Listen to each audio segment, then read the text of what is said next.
Salute, BookTube. Welcome to my channel. Thank you for being here. It's Tuesday. It means another Tag Tuesday. I've got a special tag this time. I was tagged by Ali at a genteel black hole. And this is a special tag because Ali is celebrating his 40th birthday. So happy birthday to you, Ali. And thank you for tagging me on your birthday. The other thing I think about this tag, and I'll get into the tag in a second, I believe this is Ali's first original tag, if I'm not mistaken. Yeah, he mentions that it's his first original tag that he's created. So I'm doubly honored to be tagged in Ali's first original tag he's created. Again, Ali, he's I've mentioned before, a real man, a gentleman. Although it's his 40th birthday, he did drop a couple of F-bombs. But that's okay. That's okay. Yeah, being 40 sucks. I just turned 40 this past October, so yeah, no worries about that. But um, yeah, the tag is called the Banned Books tag. Now it's banned, B-A-N-D, one N, not banned, double N, not like books that are banned by the censor. It's a band, like musical band, because Ali, in addition to being a consistent booktuber, in addition to being a reader like the rest of us, in addition to being a writer, he is also a pretty serious musician. He's into music, he plays music. So just an all-around fun guy. And yeah, so the tag is what he does for his 40th birthday is he lists his favorite musical bands and he uses those band names as inspiration for the prompts. Um, now, if you see the list of the bands, and this is going to be obvious when I'm doing this tag, they're quite. Ali has a very particular sort of punkish underground. I don't know what to call it. It's not the music that I listen to. Can't you like gangster rap? No, but it's his birthday. It's his list. It's his musical taste. It's his tag. It's his channel. Um, but you should watch the video. Watch his version of this tag. I'm gonna link it below because Ali put a lot of work into it. He puts samples of the bands. He describes who the bands are. Then he creates a prompt from the band's name or the band's history, and then he goes in the second part of his video. He answers his own prompts. So definitely check it out. I know he put in a lot of work on it, and it's a fun tag. And again, thank you, Ali, for tagging me. So let's get started with the prompts. The first one is the Cardiacs. Now, if you want to know about who the Cardiacs are as a band, watch Ali's video, because I don't know. Most of these bands I don't know. So Cardiacs, a book close to your heart or a book with flowers on the cover. Bonus points for daisies. Again, to understand the link to daisies and flower on you've got to know who the Cardiacs are, who the Cardiacs and their albums. If you want that breakdown, check out Ali's video. But a book close to your heart or a book with flowers on the cover. I couldn't find. I'm sure I have a book with flowers on the cover. I couldn't find one, so I thought I'd stick to the prompt that says a book close to your heart. This is a book I've mentioned previously on BookTube, and it's actually in the Arabic language. I'll show the Arabic version, and then I'll show the translated English version. This is the Arabic version, and it's a translation of this. Memoirs, I hope this shows well. Memoirs of an Arabian Princess from Zanzibar. And the princess is Emily Root, or Rute, but she's her original name. Again, there needs a lot of explanation. Her original name was Princess Salme of Zanzibar and Oman. That's her, but she changed her name to Emily Rute. Now, I'll tell you why this is close to my heart, and I'll explain before So this was the English. I think this book was originally written in German by Emily Rute, the Princess of Zanzibar. It was translated into English, and then this was translated into Arabic by my grandfather.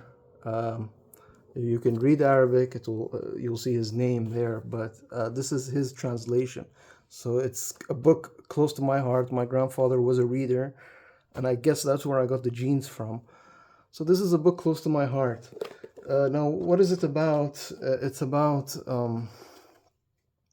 well, I don't want to go too long because I don't want to make this video too long. But it's about an Arabian princess who Princess Salme, who falls in love with a German, I believe, yeah, German sailor who was visiting Zanzibar where she lived.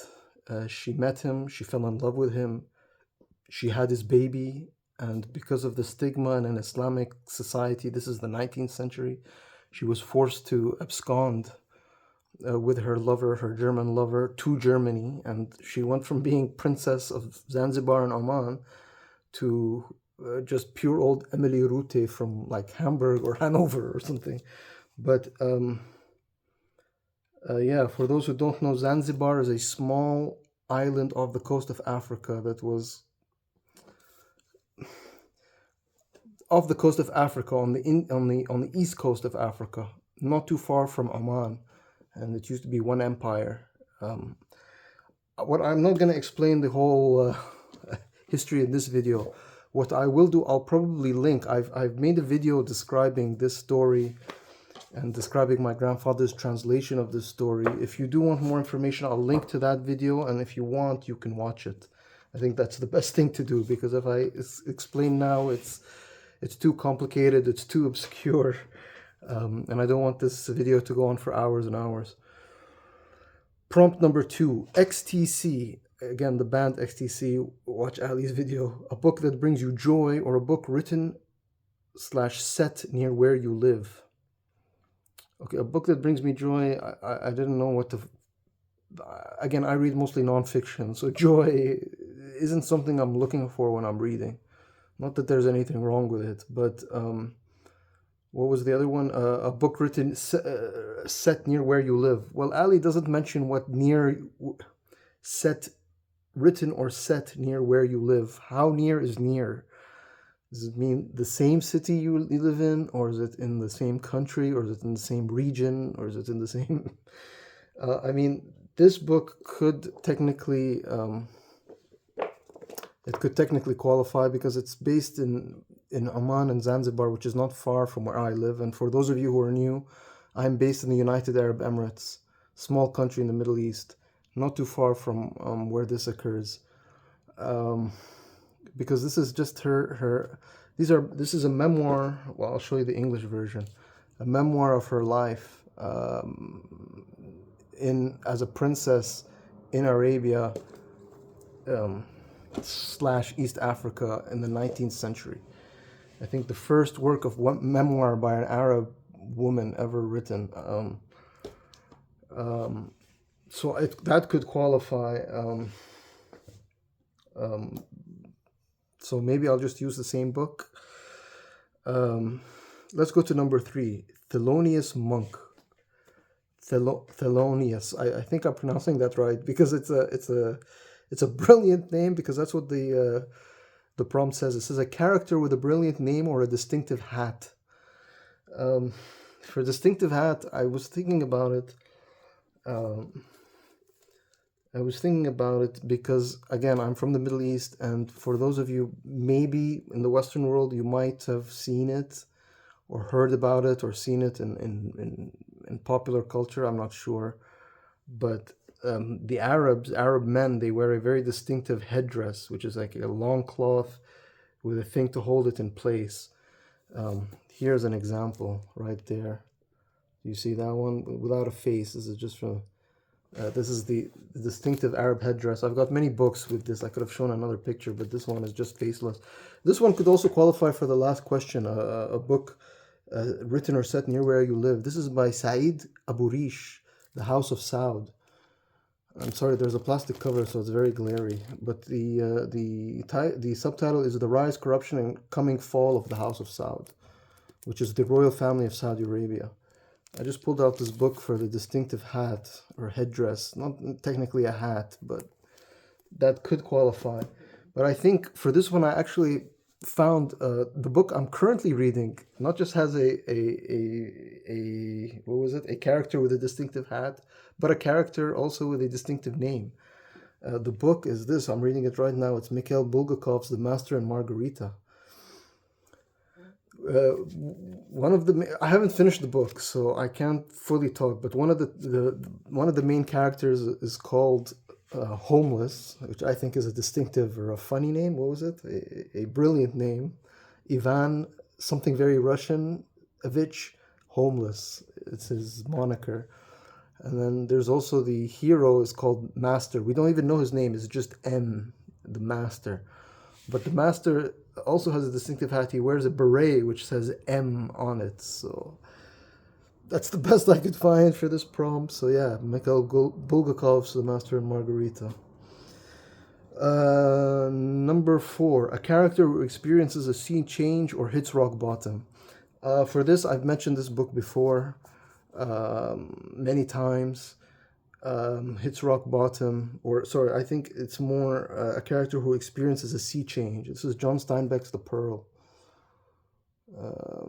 It's about a poor fisherman who finds a great pearl and it changes his life. So the most appropriate I could find. Why is this? Why is this book? Why do I keep mentioning this book? It's a long story, but let's just say in the country that I live in, pearl diving was a very important, was the main industry before oil came to this part of the world and changed everything. So I'm very partial to this book. I really like this book because although it's set in Mexico, it's very, it can be easily adapted to a Middle Eastern setting, especially in a film setting. So what I'm going to do, I've made a video about this as well. I'm going to link that video as well. And if you want to read or learn more about pearl and pearling and John Steinbeck's The Pearl and how it relates to where I'm from, check out that video. Because again, I can talk about it, but we want to finish this quickly. Number 4. The prompt was Robert Wyatt. Again, these bands or these artists. Number 5 is Ivor Cutler. A favorite poetry book or poem, bonus points if you read a poem, or a favorite Scottish book. Unfortunately, I know Ali, Genteel Black Hole, is into his poetry. I know a lot of booktubers are into their poetry. I think most readers are into their poetry. For some reason, I'm not, but I should be. That's something I want to change. I want to get into poetry and read poems. It's definitely something I want to do, but I haven't done it yet. So about poems, I don't have something specific right now. However, a favorite Scottish book. Well, Scottish. I don't have many links to Scotland. Again, I'm in the Middle East, so Scotland. I have a biography of Mary, Queen of Scots. I've got a book about football, what you Americans call soccer. People like Sir Alex Ferguson, who was a Scot. I have this book, which is Trainspotting, by Irvin Welsh. This is a book set in Scotland, about modern Scotland and the drug culture in Scotland. But I'm saving this because I'm doing another book tag, which is related to film. So I'll save that for that one. For Scottish book, the other book I have is Shuggie Bain, which is also based in Scotland, but I haven't read it yet. So I'm gonna stick to this as my Scottish book. This is Shakespeare's Macbeth, and I think most of you who are a informed, well-read audience will know who Shakespeare's Macbeth is. It's about a Scottish nobleman who meets tragedy. I don't know how to describe it any better than that. Yeah, the tragedy of Macbeth. This is the Signet Classic, which is slowly becoming my favorite, or quickly becoming my favorite Shakespeare editions to have. At least individual plays. But it's been a while since I've read this. I do need to reread it. So maybe I will. But I do know it's about Scotland, and most of it is set in Scotland. So that's my choice. And I think the prompt to Ivor Cutler, the band or the artist, were from Scotland. That's why Ali put them, or listed a Scottish book. Anyway, number 6, The Bad Plus, a book that is a retelling of an older story or a book with a mathematical term or number in the title. Again, I read mostly nonfiction. I read mostly history. I'm just looking now at my shelves. I can find about 3, 4, 5, 6. I'm counting them with numbers on the title. There's 18th century, 17th century. There are dates, 1923, 1812, 1968. They're just all over the place. So I could pick any book with a date, but for this one, I wanted something a bit more Middle Eastern and a bit, I don't know, personal, I guess. This is by Gerald de Gore. This is an older book. It's Three Kings in Baghdad. That's our author, Gerald de Gore. De Gore. I hope I'm pronouncing that correctly. And this book belonged to my grandfather, the same grandfather who translated the Princess of Zanzibar memoirs. This book, Three Kings in Baghdad, is exactly the number, the reference is the number 3. When Iraq was invented after the First World War, the British set the boundaries. They created a country called Iraq, and they wanted to model it on Britain. They wanted to have a nobility, and they wanted to have a parliament, and they wanted to have a king, and they wanted to have a populace like the rest of the people, peasants basically. So they modeled Iraq on Britain, assuming that it would work. So they brought a king, and that's the first of the 3 kings. And that's, I don't know if there are pictures here, but again, I don't want to go too long on the history of Iraq, but the first king reigned and was quite successful, though he died young. His son took over and died within 5 years of assuming the throne, and he died very young. And because he died young, the first king died young, the second king died young, the third king, who was Faisal II, the third and final of the 3 kings, was only about 6 years old when his father died, and he assumed the throne. So he had to have a regent. And being a child, he was easily manipulated and controlled because he was a child. You can't expect a child to become a king. Until he reached his maturity and he became king. But then in 1958, I don't know how many Western people know about this. They should. Americans should know about this because they've invaded Iraq like 3 times in the last 2 decades. But the last king was toppled in a revolution. Him and his entire family. I don't know if this book was written before or after the revolution, because it's very old.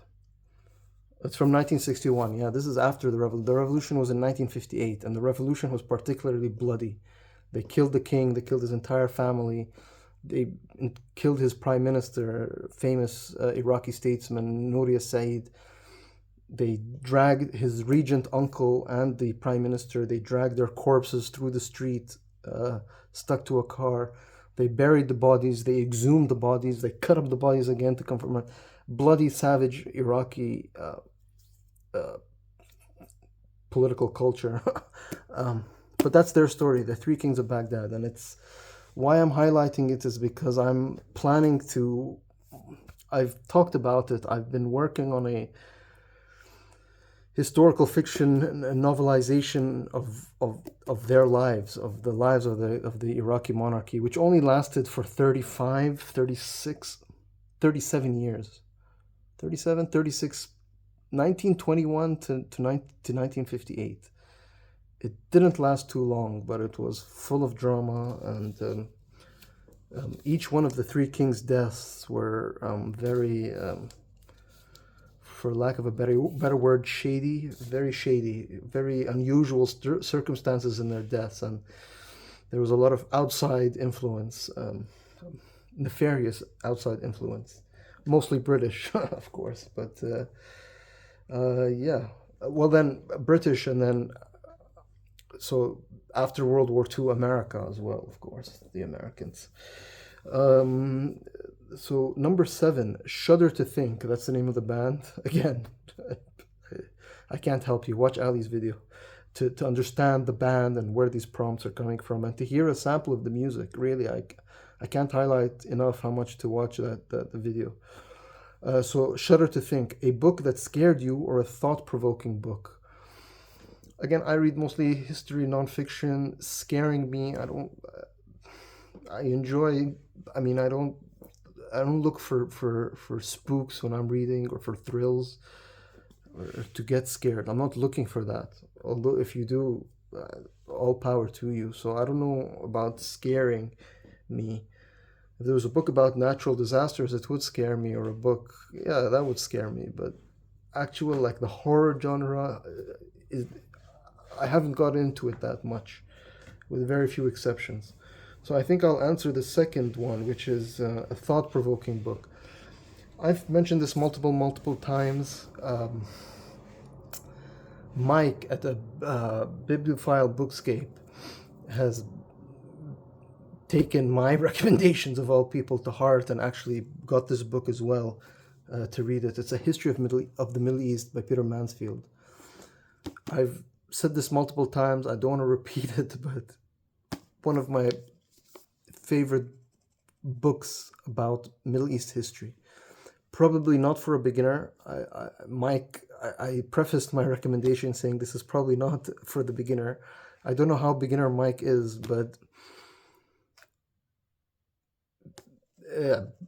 the most thought-provoking book for me on the Middle East in English by a Western author. And you can see how thought-provoking, how much notes I've got in this. And this is one copy. I've got multiple. This is my reading copy, and I always grab it when I can. But thought-provoking, because I read mostly nonfiction, and most nonfiction provokes thought.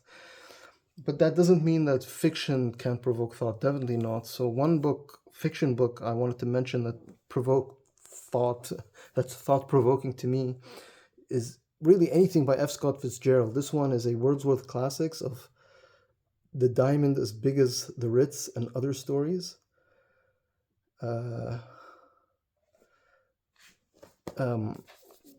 Why it's thought-provoking for me, F. Scott Fitzgerald wrote in the, not Gilded, it's not the Gilded Age, it's the Jazz Age, that very brief 10-year period from 1920 to 1929, between World War I and the Great Depression, when Americans just went, not all Americans, but the elite of America, the rich, just went,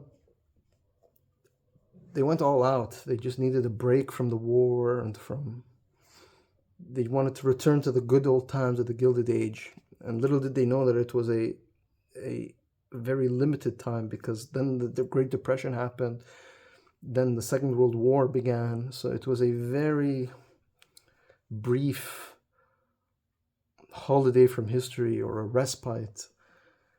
And it's Fitzgerald, it affects me because where I live is a very ostentatiously very wealthy place, especially the neighboring city to the one I live to, which is Dubai. Dubai has got a reputation for ostentatious wealth, for glitz, for glamour, for high spending, for just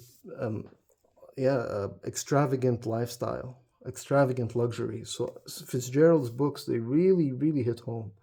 I've written about it in a private place. Maybe I'll publicize my thoughts when reading the short stories of S. Scott Fitzgerald. But anything like The Great Gatsby or The Beautiful and Damned, all his books, they're thought-provoking for me. Anyway, to stop talking about me and boringness, I'll move on to or boring you. I'll move on to the next. The next prompt is Bjork. Okay, Bjork, I know. Bjork, I know. I'm not a fan, but I know Bjork. A book by a Nordic author or with an icy or wintry setting. Okay, I'm gonna go back to my history hat. Put my history hat back on. This is by Stein Ringen, and it's the story of Scandinavia. The subtitle is From the Vikings to Social Democracy. So just a whole big book on the history of Scandinavia, Norway, Sweden, Denmark.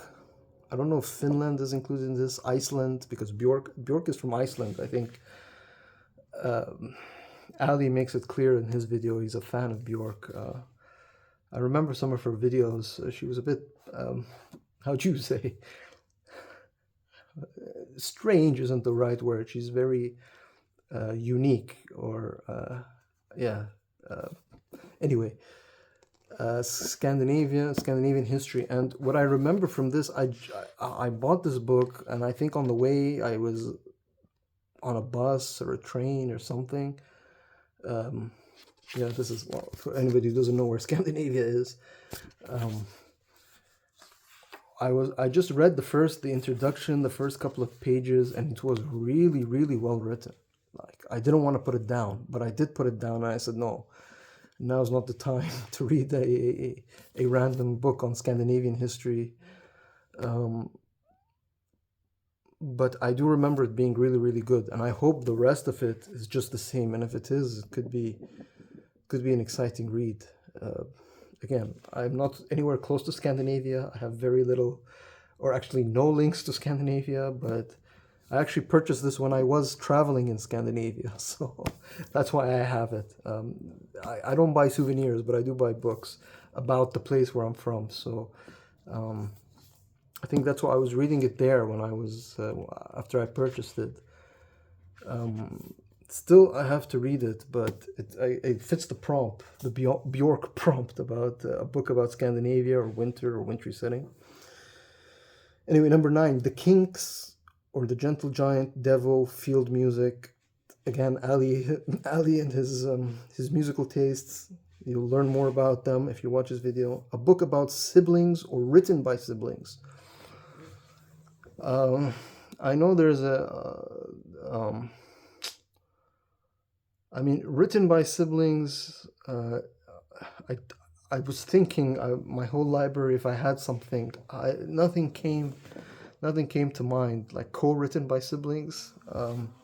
But a book about siblings. The best one I could find, I could probably find others, but this is the one the best I could find in the quick time I had for planning this video. This is by Arthur M. Schlesinger Jr. It's Robert Kennedy and His Times. Can you see Robert Kennedy there? And His Times. The brother, of course, his brother is the I don't know what number president he was, but the JFK was his brother. And Robert Kennedy runs for the presidency based on the tragedy of his brother's death and to continue his legacy, I believe. Again, I haven't read this. This is huge. And it's a battered paperback. I don't even know if it's going to survive if I read it. But if you look at, chapter 1 is the family. Chapter 4 is the third son. He has 2 other sons, or his father has 2 other sons, 2 other brothers or siblings. And then chapter 5 is brothers. So it's brothers 1, because chapter 25 is brothers 2. So there's 2 chapters called brothers. And then there's a chapter 19, the Kennedys and the Cold War, which I guess is about Robert Kennedy and his brother JFK. Where else? I'm sure JFK is all over this book about Robert Kennedy. So again, for siblings, that's the best I could find. Okay, now I'm running out of space. Let's put that there. Let's go to the next prompt. so we can finish this sooner rather than later. Number 10, The Beatles. Okay, I know who the Beatles are. I know who the Beatles are. A book that a parent or relative introduced you. Us young guys like me and Ali who are just turning 40, anything related to the Beatles, we're gonna associate with our parents. A book that a parent or a relative introduced you to, or a book you've loved a long, long time. Um, a book that I've loved a long, long time, I've mentioned before on this channel many, many times. It's this. I've had it for a while, and now it's regained a bit of popularity because it's been turned into a mini series on Netflix. This is Destiny of the Republic by Candice Millard. The subtitle: A Tale of Madness, Medicine, and the Murder of a President. Just a great, great book. And when I was reading this book, in my head, I said this would make an excellent movie or an excellent TV show, like a series. Just reading this 10, 15 years ago, maybe now, 10 years ago. Lo and behold, in 2020, late 2025, early 2026, or late 25, it was released into a mini-series on Netflix. Just fascinating history, excellent reading. Not surprised it's been made into a mini-series. I've had it for a while. I've been singing its praises for a while, and hopefully it'll have a bit of a resurgence now that the show is out, the series. I still haven't watched the series. I want to reread this. I just haven't had time. Then I want to watch it, but I need to reread this because I'm worried that maybe Netflix will remove the show. I don't know if they do that. Does Netflix keep everything that's made just stays on their platform, or after a while do they remove stuff and change it around? So I don't know, but that's for a very long, long time. And then, but the other prompt is a book that a parent or relative introduced you to. My parents are not readers. My grandfather, the one I mentioned half an hour ago when I was talking about the translated book that's close to my heart, he was a reader. But both my parents aren't readers. So it skipped a generation, the reading gene, and then it came to me. But my mother, she's got her shelf of books, I guess, her lifetime shelf of books. Nothing like these overflowing shelves full of volumes and volumes. But when she saw me setting up this library, she said, "Look, take my books. Just put them in you're going to need to fill these out." Because when I first built these, there was still a lot of empty shelves. So she felt sorry for me. She's like, "Take some of my books so you can fill out your library." Little did she know that you make book haul videos and you purchase just egregious amount of books every time you go out book shopping, and you do it on a weekly, almost daily basis. But anyway, she gave me these books, and these are books that she read. And I know that Steve Donahue, the famous booktuber Steve Donahue, on his channel was talking about this author as part of sort of retro romance. This is Jean Palady. And my mom had two random books, and they're part of the books she gave me. This one, we'll start with this one. It's called Perdita's Prince. I know very little about them. And Beyond the Blue Mountains. Again, older paperbacks. Again, from my mom's collection. Steve Donahue was saying, very popular. She's a romance writer, but very historical fiction romance. A lot of historical fiction. She infuses her books with a lot of historical fiction. So if that's the case, I might be interested.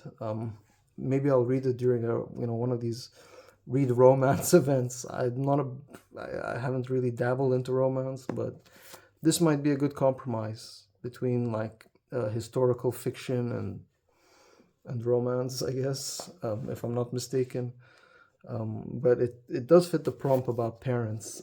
This one, Perdita's Prince. Perdita's Prince?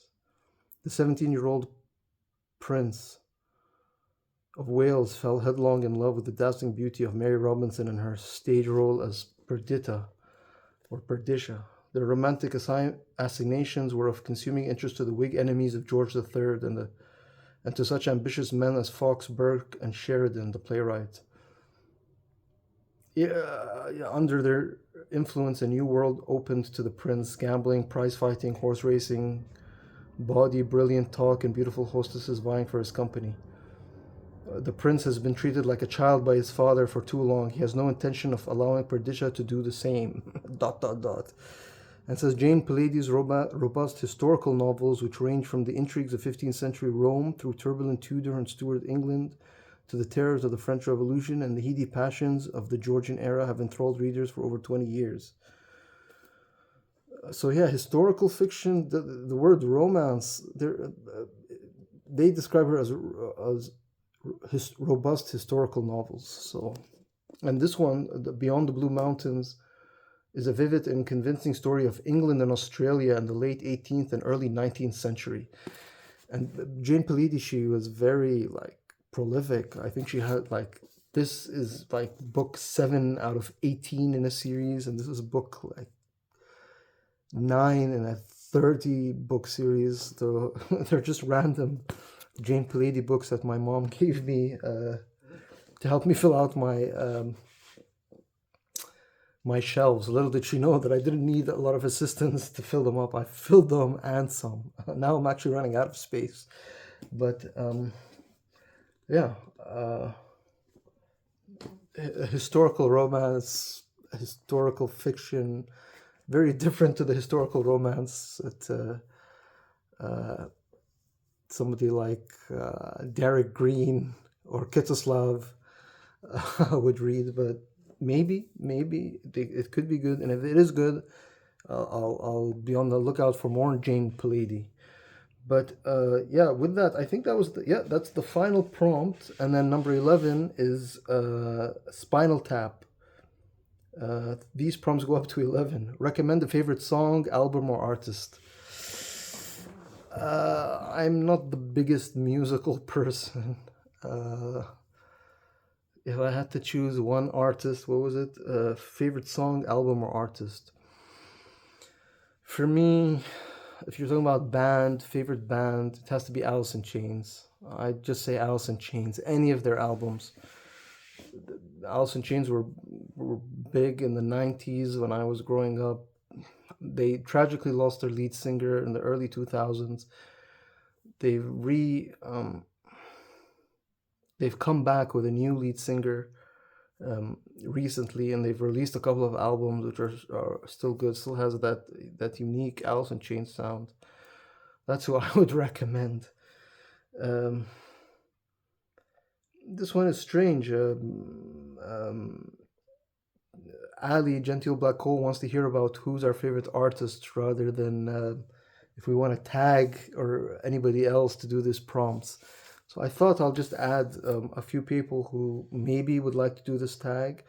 The aforementioned Derek Green. If you want to, I know you're behind in tags. I've been watching his videos.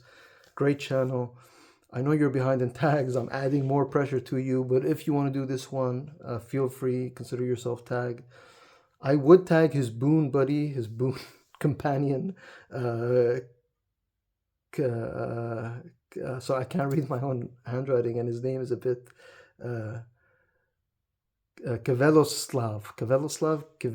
I hope I'm pronouncing it correctly, but he doesn't do tags. But I'm gonna mention his channel anyway because you should check it out. He's also very very good booktuber. I also want to tag Shelf Learner. I keep tagging Shelf Learner. He never does any of my tags, but I'm gonna keep tagging him anyway. Mike Bibliophile Reads, if you want to do it. Patrick's book reviews. You want to tag it, another interesting. Both of them, both Mike and Patrick, are interesting booktubers. And I'll also tag, who else should I? And JJ, the booktube, not the booktube, the bookworm blacksmith, JJ. I'll tag her as well. If you want to do this tag, consider yourself tagged. But this video is up to 40 minutes. I keep telling myself I want to do a 15-minute video, but it never happens. I keep rambling on, so I apologize for that. But I do want to thank Ali, and I know this is long, but please watch Ali's his version of this, his original tag, so you can understand the musical background to this. Again, a video he's worked hard to create. So thank you, Ali, for tagging me. He's mentioned below. Check it out once again. Thank you, BookTube. Salute.